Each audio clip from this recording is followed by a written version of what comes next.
నమస్తే, welcome to our channel SR9 TV Telugu. మన channel subscribe చేయండి, లైక్ చేయండి, షేర్ చేయండి, కామెంట్ చేయండి. ప్లీజ్ సపోర్ట్ మీ. స్థానికంగా జరిగినటువంటి ఉప ఎన్నికల్లో వైఎస్ఆర్సీపీ పార్టీ అద్భుత విజయాలను సాధించింది.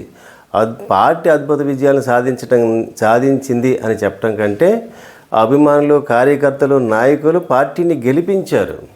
ఎందుకంటే అక్కడ స్థానిక ఎన్నికల్లో ఎంత దౌర్జన్యాలు జరిగినాయో, ఎన్ని అరాచకాలు చేశారని ప్రత్యక్ష వార్తలు చూపించారు. కొన్ని ఛానళ్ళు చూపిస్తే అన్ని ఛానళ్ళు చూపించవు.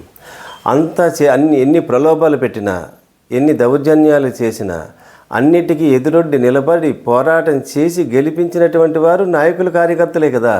అంచేత పార్టీ అభిమానులు, నాయకులు, కార్యకర్తలు ఉప ఎన్నికల్లో పార్టీని గెలిపించారు. ఇది జగన్మోహన్ రెడ్డి గారి మీద ఉన్నటువంటి అభిమానం, ప్రజల్లో ఉన్నటువంటి అభిమానం, నాయకుల్లో ఉన్నటువంటి అభిమానం, కార్యకర్తల్లో ఉన్నటువంటి అభిమానం. ఆ అభిమానమే అధికార కూటమి ప్రభుత్వము ఎన్ని ఇబ్బందులు పెట్టినా, ఎన్ని కష్టాలు పెట్టినా, ఎన్ని కేసులు పెట్టినా, ఎన్ని సమస్యలు సృష్టించినా అన్నిటినీ తట్టుకుని ఎదురొడ్డి నిలబడి పోరాటం చేసి ఉప ఎన్నికల్లో వైఎస్ఆర్సీపీ పార్టీకి అద్భుత విజయాలను అందించారు. నిజంగా హ్యాట్సాప్ చెప్పాలి వారందరికీ కూడా. ఎన్ని సమస్యలు, ఎలక్షన్ కమిషన్ ప్రజాస్వామ్య పరిరక్షణ కోసం తీసుకోవాల్సిన చర్యలు సక్రమంగా తీసుకోవటం లేదు. ఎందుకంటే ఉప ఎన్నిక జరుగుతున్నప్పుడు మండల ఎంపీటీసీలు కానీ, జెడ్పీటీసీలు కానీ, లేదంటే పంచాయతీ వార్డు మెంబర్స్ కానీ ఎవరైనా ఓట్లు వేయటానికి వస్తున్నప్పుడు అధికార పార్టీ సభ్యులైనా, ప్రతిపక్ష పార్టీ నాయకులైనా, అధికార పార్టీ నాయకులైనా ఎవరైనా సరే ఆ ఓటు వేయటానికి వస్తున్నటువంటి జెడ్పీటీసీ, ఎంపీటీసీ, పంచాయతీ వార్డు మెంబర్లకు ప్రలోభాలు పెట్టినా, వారికి ఆటంకాలు కలిగించినా, ఇబ్బందులు పెట్టినా, కిడ్నాపులు చేసినా వారి మీద ఎలక్షన్ కమిషను వెంటనే కేసులు పెట్టాలి. కేసులు పెట్టి ప్రజాస్వామ్య పరిరక్షణ కోసం ఎలక్షన్ కమిషను ఎంతటి కఠినమైన నిర్ణయాలైనా తీసుకుంటుందనే సందేశాన్ని చూపించాలి. అది ఎక్కడా మన ఆంధ్రప్రదేశ్లో కనిపించడం లేదు. అది దురదృష్టకరం. మెజారిటీ సభ్యులు వైఎస్ఆర్సీపీ పార్టీకి ఉన్న వైఎస్ఆర్సీపీ పార్టీ సభ్యులను ప్రలోభాలు పెట్టి కొంతమందిని పార్టీలోకి లాక్కుని విజయం సాధించవచ్చని ఎన్నో ప్రలోభాలు, కుట్రలు చేశారు. కానీ ఫలితం మాత్రం వైఎస్ఆర్సీపీ పార్టీ అభిమానులదే విజయం. ఉప ఎన్నిక ఎన్ని స్థానాలు జరిగినాయి? 50 స్థానాలకు ఉప ఎన్నికలు జరిగితే అందులో వైఎస్ఆర్సీపీ కైవసం 39 స్థానాల్లో విజయం సాధించింది. 7 స్థానాల్లో వాయిదా పడింది. చూడండి, 39 7 అంటే 46, జరిగిన 50 అయితే 46. మరి ఎంత అద్భుతమైన విజయం ఇది! వైఎస్ఆర్సీపీ పార్టీకి నిజంగా అద్భుత విజయమే. ఇప్పుడు అధికారం కోల్పోయింది. కేవలం 11 స్థానాలని హేళన చేస్తున్నటువంటి సందర్భంలో ఇన్ని ఉప ఎన్నికల్లో ఇన్ని స్థానాల వైఎస్ఆర్సీపీ పార్టీ మళ్ళీ తిరిగి కైవసం చేసుకుందంటే నిజంగా పార్టీకి అద్భుతమైనటువంటి విజయాన్ని అందించారు. వారందరికీ నిజంగా ధన్యవాదాలు చెప్పాలి జగన్మోహన్ రెడ్డి గారు.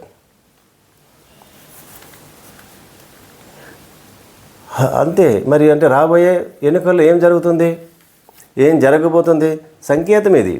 అంటే వైఎస్ఆర్సీపీ పార్టీ నాయకులను, కార్యకర్తలను ఎన్ని కేసులు పెట్టినా, ఎంత భయపెట్టినా సరే వారు ఎప్పుడూ కూడా మళ్ళీ జగన్మోహన్ రెడ్డి గారు ఎన్నికల్లో పార్టీ పోటీ చేస్తే ఆ ఎన్నికల్లో మేము పార్టీ తరపున పోరాటం చేయడానికి మేము సిద్ధంగా ఉన్నాము అని ఒక గొప్ప సంకేతాన్ని ఇచ్చినట్టయింది.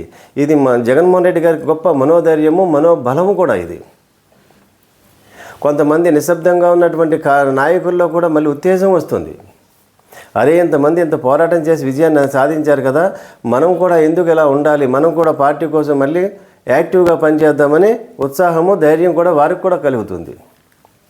అధికార కూటమి ప్రభుత్వం మీద కేవలం అధికారంలోకి వచ్చి 10 నెలలు కాకముందే ఇంత వ్యతిరేకత మూట కట్టుకుందంటే ప్రభుత్వం చేస్తున్నటువంటి పరిపాలన ఆ విధంగా ఉంది. జగన్మోహన్ రెడ్డి గారి చిన్న చిన్న విషయాలు ఎక్కడైనా జరిగినట్లయితే రాక్షస పాలన, రాజారెడ్డి రాజ్యాంగము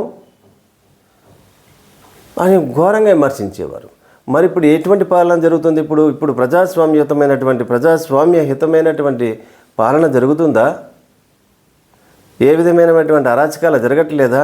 ఎంతమంది మీద అమ్మాయిలు ఎన్ని అగాత్యాలు జరిగినా వాటి మీద ఎక్కడైనా కఠినమైన చర్యలు తీసుకున్నట్టుగా కనిపించిందా? పవన్ కళ్యాణ్ గారు అయితే ఏమనేవారు? కూటమి ప్రభుత్వం అధికారంలోకి వచ్చిన తర్వాత, ఆయన ముఖ్యమంత్రిగా ప్రమాణ స్వీకారం చేసిన తర్వాత ఎవరైనా సరే ఒక అమ్మాయి వైపు కన్నెత్తి చూడాలంటే వాడికి భయం కలిగిస్తాం అన్నారు. ఎక్కడ భయం అనేది కాదు కదా, మీరు చేస్తున్న పరిపాలన ఏ విధంగా ఉందో ఒక్కసారి ప్రజాక్షేత్రంలోకి వెళ్ళి ఎంక్వైరీ చేసుకోండి.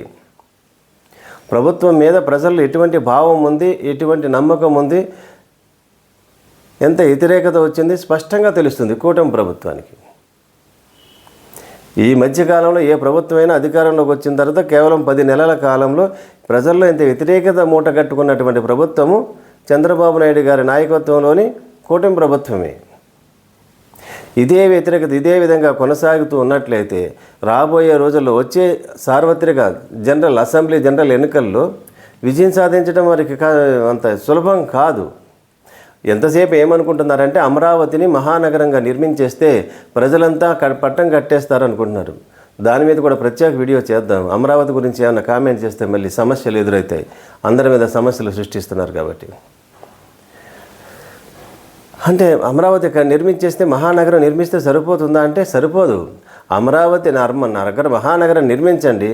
ఆ నగరంతో పాటుగా ప్రజల క్షేమము, ప్రజల సంక్షేమము, ప్రజల శాంతి భద్రతలు, ప్రశాంతమైనటువంటి పరిపాలన వాతావరణము, రాజకీయ వాతావరణం ఉన్నట్లయితేనే ఇతర రాష్ట్రాల్లోనూ ఇతర దేశాల్లో ఉన్నటువంటి పెద్ద పెద్ద కంపెనీలన్నీ వచ్చి ఆంధ్రప్రదేశ్లో పెట్టుబడులు పెట్టేటువంటి వాతావరణం ఉండాలి. కక్షపూరితమైనటువంటి రాజకీయాలు ఉన్నట్లయితే ఎంతసేపు ఎవరిని ఏ విధంగా కేసు పెడదాం, ఎవరిని ఏ కేసులు ఇరికిందాం, ఎవరికి బెయిల్ రాకుండా చేద్దాం, ఎన్ని సెక్షన్లు పెట్టవచ్చు, ఎంత కఠినమైన సెక్షన్లు పెట్టవచ్చు, ఇటువంటి పరిపాలన కోసమే ఇటువంటి దానికోసమే ఆలోచిస్తూ ఉంటే ప్రజలు చూస్తూ ఉంటారు కదా, తెలుసుకుంటూ ఉంటారు కదా. మనము దాచిపెట్టాలన్నా ఏది దాగదు, సత్యం ఎప్పటికీ ఆగదు, వాస్తవం ఎప్పుడు ప్రజలు తెలుసుకునే ప్రయత్నం చేస్తూనే ఉంటారు, తెలిసినా తెలియనట్టుగా ఉంటారు. అదే ప్రజల యొక్క గొప్పతనం. అందుకే ప్రభుత్వమైన అధికారంలోకి వచ్చిన తర్వాత ఎంత దుష్ట పరిపాలన ఇచ్చినా సరే మౌనంగా భరిస్తూ ఉంటారు. ఎన్నికలు వచ్చిన తర్వాత నచ్చిన పార్టీకి ఓట్లు వేస్తారు. ఆ విశ్వాసాన్ని, ఆ నమ్మకాన్ని ఆ పార్టీ నిలబెట్టుకుంటేనే అధికారంలో మళ్ళీ తిరిగి రాగలుగుతుంది, లేకపోతే అధికారం కోల్పోతుంది. ఇది ప్రజాస్వామ్య దేశం. ప్రజల కోసం, ప్రజల కొరకు మాత్రమే పరిపాలన చేయాలి. అట్లాగే చేస్తారని మన ఆంధ్రప్రదేశ్ భవిష్యత్తు కోసము ఇప్పుడున్నటువంటి కూటమి ప్రభుత్వమైనా ప్రతిపక్షమైనా సంయమనాన్ని పాటించండి. ఆంధ్రప్రదేశ్ని భారతదేశంలో ఆదర్శవంతమైన రాష్ట్రంగా, ఆదర్శవంతమైనటువంటి రాజకీయాలకు కేర్ ఆఫ్ అడ్రస్గా ఆంధ్ర రాష్ట్రాన్ని చూపించండి. అంతేగాని ఇదివరకు ఏమనేవారు, బీహార్ అన్నారు. బీహార్ కంటే ఘోరంగా ఉంది ఇప్పుడు ఆంధ్రప్రదేశ్. అప్పుడు జగన్మోహన్ రెడ్డి గారు అప్పులు తీసుకొచ్చి పరిపాలన సంక్షేమాలు ఇస్తే శ్రీలంక, పాకిస్తాను, వెనిజులా, ఆఫ్రికా అయిపోతుందన్నారు. ఇప్పుడు చంద్రబాబు నాయుడు గారు కూడా అప్పులు చేస్తున్నారు. అప్పులు చేయకుండా ఈయన కూడా పరిపాలన చేయట్లేదు కదా. అప్పులు చేయకుండా ఏ ముఖ్యమంత్రి, ఏ రాష్ట్రం కానీ, మన దేశ ప్రధానమంత్రి కానీ, ప్రపంచంలో ఏ దేశం కూడా పరిపాలన కొనసాగించలేదు. అప్పుడు చేస్తేనేమో శ్రీలంక అయిపోతుంది, పాకిస్తాన్ అయిపోతుంది. చంద్రబాబు నాయుడు గారు అప్పులు చేయటం అవసరం అంటే అప్పే కదా. అప్పుడు అవసరం జగన్మోహన్ రెడ్డి గారు చేస్తే శ్రీలంక, చంద్రబాబు నాయుడు గారు చేస్తే అవసరమా అంటే అప్పుని వారికి అనుకూలంగా మార్చుకుని మాట్లాడుకుని ప్రచారం చేస్తున్నారు. ప్రజలు వాస్తవం తెలుసుకుంటున్నారు. జగన్మోహన్ రెడ్డి గారు అప్పులు తెచ్చి సంక్షేమ పథకాలు ఇచ్చారు. చంద్రబాబు నాయుడు గారు అప్పులు చేసి ఏం చేస్తున్నారు అనేది ప్రజల్లో క్వశ్చన్ మార్కు ప్రారంభమైంది. అదే కూటమి ప్రభుత్వం మీద ఈ ప్రజల్లో వ్యతిరేకత రావడానికి ప్రధాన కారణమైంది. ఇప్పుడు జరుగుతున్నటువంటి కేసుల్లో కూడా వైఎస్ఆర్సీపీ పార్టీ నాయకుల మీద కేసులు పెట్టడం వల్ల ప్రజల్లో, సామాన్యమైనటువంటి ప్రజల్లో, న్యూట్రల్ ప్రజల్లో ఒక సానుభూతి వైఎస్ఆర్సీపీ పార్టీ మీద ఎక్కువగా చూపిస్తున్నారు.